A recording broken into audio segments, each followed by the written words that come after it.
So these will also be generic programs where we show some different formats of programs and different ways of having different program structures, which is very, very important and is definitely a fundamental when it comes to programming robots, or really anything for that matter.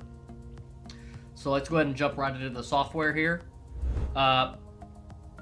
Here you can see the code that we've generated on the last video that we did, or maybe it's a couple videos before, but this program essentially just has like a call home, which is like, we're just calling this our init program. So it's your initial program that sets everything back to a good running state.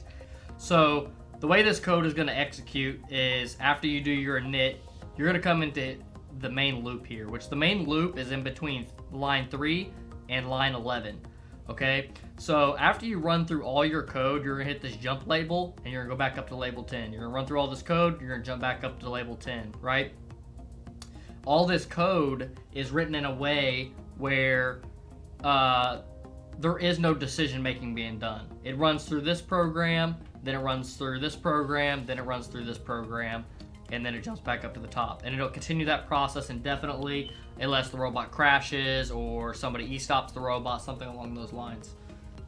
So we want to give you a quick rundown of this version of the code, which majority of the time you wouldn't use this